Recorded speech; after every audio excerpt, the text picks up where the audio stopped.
Ազգային ժողովի մեծարգո փոխնախագահ, հարգելի գործընկերներ եւ շատ սիրելի քաղաքացիներ։ Այսօր առավոտվանից մեր ընդդիմադիր գործընկերները այս դահլիճում եկել եւ ստանձնել են ենթադրյալ կաշառակեր Վարդանիկի պաշտպանի դերը։ Որևէ մեկը մեր աջ կողմում նստած գործընկերներից չեկավ այս ամբիոնի մոտ եւ չխոսեց հակակոռուպցիոն կոմիտեի կողմից հրապարակված ձայնագրության մասին, ձայնագրության բովանդակության մասին։ Տպավորություն է, որ Վարդանիկը ինչ-որ աստվածահաճո գործ է կատարել եւ մենք ապիկար իշխանություններս գալիս եւ քննադատում ենք վերջինիս եւ չենք գնահատում իր կատարած աշխատանքը։ Միգուցե ձեզ համար իրականում կաշառակերությունը աստվածահաճո գործ է։ Ես վստահ եմ, որ այդպես է, որովհետեւ տարիների ձեր աշխատանքի փորձը դա մեզ վստահեցրել է, բայց ուզում եմ ասել, որ այսօր մեր իրավական պետությունում, մեր ժողովրդավար պետությունում, ինչպես իմ գործընկերն է նշում, կաշառակեր Սրիկայի տեղը բանտն է, ուզեք թե չէ։ Միգուցե այս ամբողջ պրոցեսը, ինչպես ամիսներ առաջ բացահայտված ահաբեկչությունը օրհնված էր կտրիչի գլխավորությամբ, միգուցե այս Վարդանիկի կաշառակերությունն էլ էր օրհնված, բայց ստիպված եք համակերպվել իրականության հետ։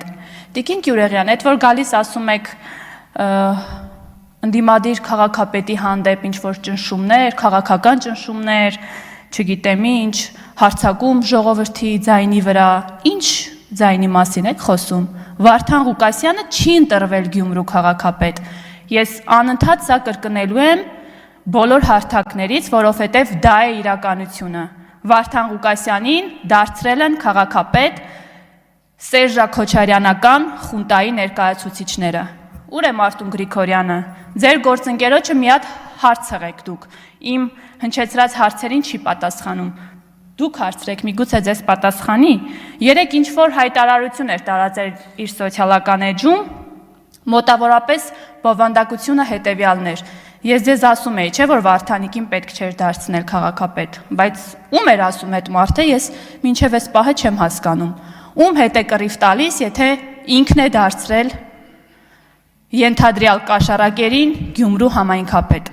Գիտեմ, որ սա ամենահեշտ ձևն է պատասխանատվությունից խուսափելու, բայց նույն Մարտուն Գրիգորյանը եւ մնացածը պարտավոր են հասկանալ եւ ընդունել, որ իրենք ուղիղ պատասխանատվություն են կրում Վարդանիկի արած յուրաքանչյուր քայլի համար։ Շատ եք ասում աջակիցները դրսում պաշտպանում էին Վարդանիկին։ Ես այս ամբիոնից ամենայն պատասխանատվությամբ հայտարարում եմ, Վարդան Ղուկասյանը Գյումրիում չունի մեծաթիվ աջակիցներ, ինչպես փորձում եք ներկայացնել դուք։ Շնորհակալ եմ։